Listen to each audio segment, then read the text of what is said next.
Hey, Bible nerds, this is Dr. Manny Arango. Welcome to the Bible Department podcast powered by Arma. We are walking through the entire Bible in a year. You can go to the description or thebibledepartment.com to download a reading plan and join the journey.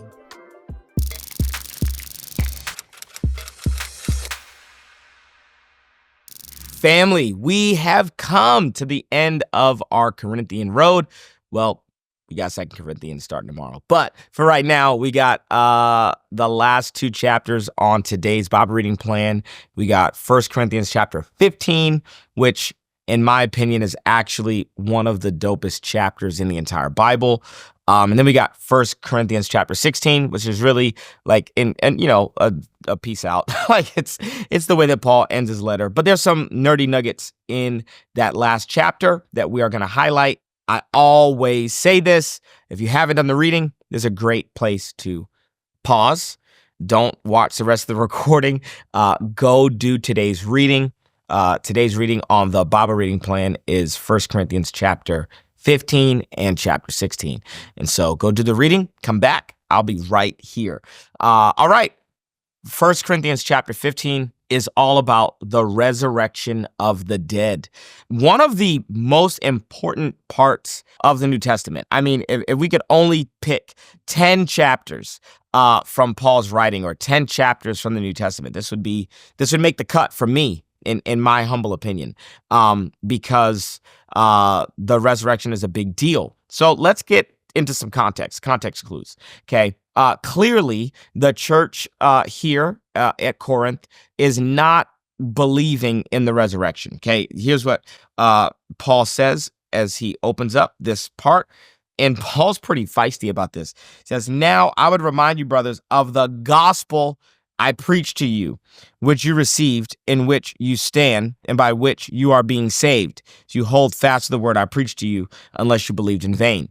So first of all, when Paul gets into the resurrection, he is saying this is a gospel issue. Like if you stop believing in the resurrection, you no longer believe in the gospel, and you are not a Christian. You are not saved. Okay. Now, if Christ is proclaimed as raised from the dead, how can some of you say that there is no resurrection of the dead? But if there is no resurrection of the dead, then not even Christ has been raised. So Paul says, wait, if Jesus raised from the dead, then we're all going to raise from the dead. And if we're not raising from the dead, then Jesus didn't raise from the dead. These are one in the same. And if Christ has not been raised, then our preaching is in vain and your faith is in vain. Okay, so the resurrection, Jesus' resurrection from the dead is everything. So let me give some context, and then we'll kind of keep talking about resurrection specifically. But let's get context. Why would these Gentiles, why would these Corinthians, why would these Greek-minded people not believe in bodily resurrection? Well, it's because of an idea called Gnosticism. Okay, Gnosticism is a form of Greek dualism that believes that the spirit is good, the spirit is what's real, and the physical is bad. There are two forms, like this idea of dualism or Gnosticism really creates two products, okay? The first is we do whatever we want with our bodies. We can have sex with whoever we want to. We can do whatever we want because our bodies are nothing. Our soul is like the pearl of a shell. And our body's a shell. No matter what you do with your body, it doesn't impact your soul. It doesn't impact your spirit. Okay, so we can live licentiously. We can be debauched. We can, there's total liberation and freedom. Okay, the other extreme was asceticism. So to treat the body badly, to punish yourself, whipping yourself, and to really like starve yourself, and to treat the body badly because the body was bad. Right? So if you believe that your body's bad and that your spirit is good, then that's only ever going to lead to two extremes: licentiousness or asceticism. You can see this today. There are unsaved people who live like animals, okay? And then there are super saved people who try to live like angels. And the reality is that God made you to be a human. And being a human is the hardest because humans are spiritual and physical. We are animal and angel. combined into one person. And so the human has the unique job in all of creation of balancing their physicality and their spirituality. And dualism just believes, Greek dualism believes, that the body is bad. The body is unnecessary. The body isn't even real, but the spirit, that's what's real.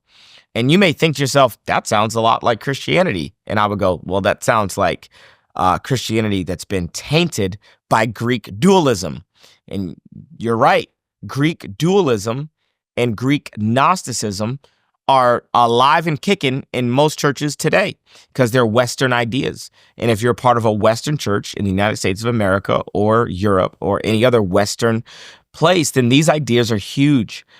Judaism believes in an integrated person, a whole person, that you are a spirit, you are a soul, you are a body.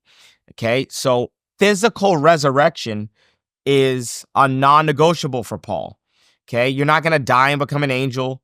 You're going to die, and then when Jesus comes back, you're going to be physically resurrected. You're going to have a physical body. So our existence in the new heaven and the new earth is going to be a physical reality. I'm finally going to be 6'8". It's going to be fantastic. I'm going to have abs, going to be able to eat all the carbs I want and still have abs. Okay, so you're not going to die and become a spirit or a ghost or an angel. These are Gnostic ideas. These really aren't Christian ideas. But we have Christianized a lot of these Gnostic ideas and we preach them in church. So that's like the big context, okay? So for a Greek person, the worst thing you could say is the God that we serve was raised from the dead and that you're going to be raised from the dead because they see death as their final liberation. Finally, I'm liberated from this prison of a body. I get rid of my meat suit and finally I get to my spirit is liberated from the prison of my body and I finally get to be free. So when you come along as a Christian in the first century and Paul begins to preach the physical resurrection of the dead, they're kind of like, we want no parts of that. Why would we put our spirit back into the prison of our body? We hate this idea. So you can see tons of times throughout the book of Acts and in a lot of these Pauline epistles that the thing that they disagree with is not the cross, but the thing that they disagree with is bodily resurrection. It is offensive. Bodily resurrection is offensive to a Greek person.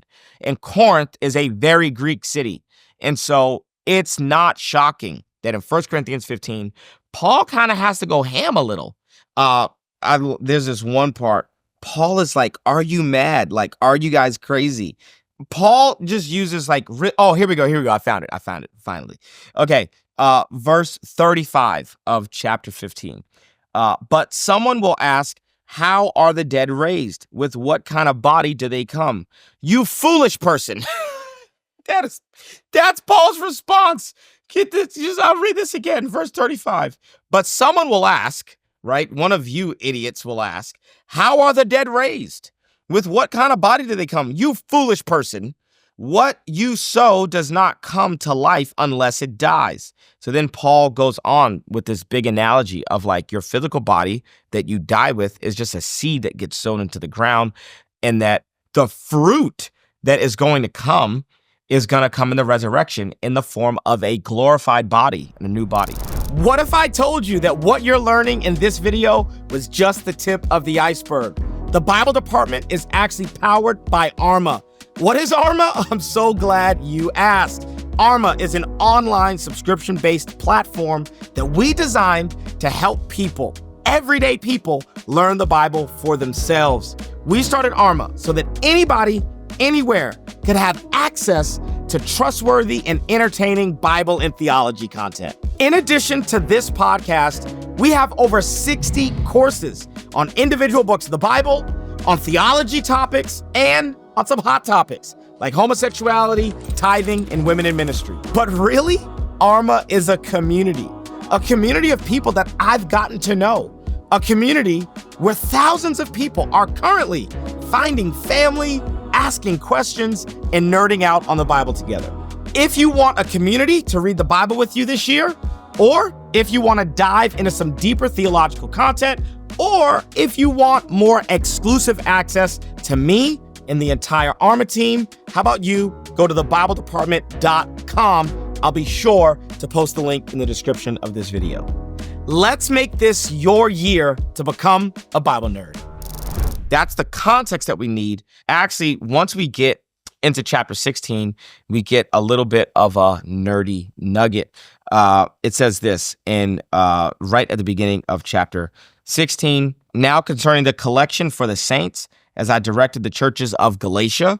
He's like, hey, I'm not just telling you, I'm also telling the churches of Galatia. So you are also to do on the first day of the week, each of you is to put aside and store it up as he may prosper, so that there will be no collecting when I come. Okay, I want you to have this gift ready. And where is it going? And when I arrive, I will send those whom you accredit by letter to carry your gift to Jerusalem. If it seems advisable that I should go also, they will accompany me. So there's this massive offering that Paul is taking up for the church in Jerusalem. This is actually a major theme throughout Paul's writings. This is obviously he's doing this in Galatia, he's doing this in Corinth. And for Paul, he believes that these wealthy Gentile Christians have a debt that they owe to Jewish Christians living in Jerusalem. And why do they owe a debt to Jewish Christians? Well, because Jesus is Jewish, and that without Jewish believers, there would be no Old Testament, there would be no Hebrew scriptures. And a lot of what Paul is doing when he's teaching these Gentile churches the way of Jesus is teaching them about the God of the Jewish people. He's teaching them Old Testament principles. He's teaching them ideas and a worldview that is steeped in the Old Testament. And we're actually going to get a clue as to where Paul is. He says this, verse 5, I will visit you after passing through Macedonia, for I intend to pass through Macedonia, and perhaps I will stay with you or even spend the winter so that you may help me on my journey. That means financially support me wherever I go. For I do not want to see you now just in passing. I hope to spend some time with you if the Lord permits, but I will stay in Ephesus until Pentecost. So nerdy nugget, where is Paul writing this letter from? He's writing it from Ephesus, okay? So he writes the letter to the Thessalonians from Corinth. He writes the letter to the Corinthians from Ephesus, okay? So you can see the interwoven, interlinked story and narrative through all of these epistles.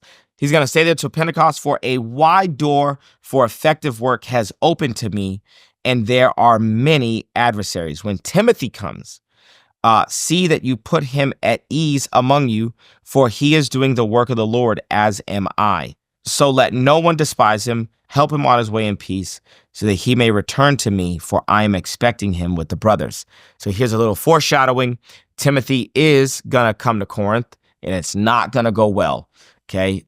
Which is going to cause Paul to then write a sorrowful letter, which is then going to be the impetus for 2 Corinthians. So we are not out of the mud with the Corinthians. Actually, they're not going to respond well to this letter. We know that they're not going to respond well to this letter. And Timothy is going to have to visit. When Timothy gets there, he is going to report back to Paul that a bunch of shady stuff is happening in this church. And when he reports that back, Paul is going to send essentially a rebuke letter that we've lost to history, that we don't have. He's going to reference that letter in 2 Corinthians. So all we have is what we call 1st, 2nd Corinthians, but really 1st Corinthians would be 2nd Corinthians, and 2nd Corinthians would be 4th Corinthians. There are letters in the middle that each letter talks about, but that we've lost to history. So, timeless truth. Paul is walking through the pain of leading people who are hard to lead, okay? Whether they don't understand the resurrection, or don't understand doctrine, are spiritual babies, are getting drunk at the communion ceremonies, are speaking in tongues and prophesying but have no fruits of the Spirit, no discipline, no self-control, are visiting temple prostitutes, are eating meat that's sacrificed to idol. I mean, are divisive in creating factions in the church. I mean, the list of issues for the Corinthian Christians goes on and on and on. And there are two things that I want to highlight as timeless truths, and I think that we could use these as leaders and pastors. For those of you who are watching that are leaders and pastors, A, we deal with God's people with patience. We have patience for God's people, and we walk through what sometimes is a painful process whereby we are trying to disciple them and help them to mature. But there's no guarantee that they're going to see the light. And there are inevitably people who are going to leave this church because of this letter, and that hurts. So patience with God's people. And then second, here's a timeless truth for anyone who's a congregant. Your pastor is a person. They're people. So often we see them as leaders and we idolize people, and we idolize them. We also dehumanize them. We forget that they are leaders. Sometimes I read through the comments on Instagram, like under a post, and I'm like, do people know that I'm a human? Like, why would someone say something so nasty and so mean? Like, if you disagree, you disagree, but you don't have to be like publicly humiliating and rude. And I think sometimes we forget, like pastors, preachers, leaders, and public figures, they are human. So, Paul has patience with the Corinthians, but I think at some point the Corinthians forget that he is a human with feelings and emotions and vulnerabilities and insecurities. And we're going to see a lot of Paul's humanity on display in our next letter. It's going to be 2 Corinthians, which you'll start reading tomorrow. And I'll be right here helping you along the journey. I hope that all these videos for 1 Corinthians added value to you, helped you understand the scriptures. And I'm so proud of you. I hope that it's encouraging to hear me say that I'm proud of you. And let's keep moving. We're going to finish the Bible this year. It's going to be amazing. I'll see you tomorrow. Peace. Thanks so much for joining us on the Bible Department podcast. If this episode was helpful, how about you leave a comment, share with a friend, and subscribe so that you never miss an episode. To learn more about the show, head to thebibledepartment.com. We'll see you right back here tomorrow.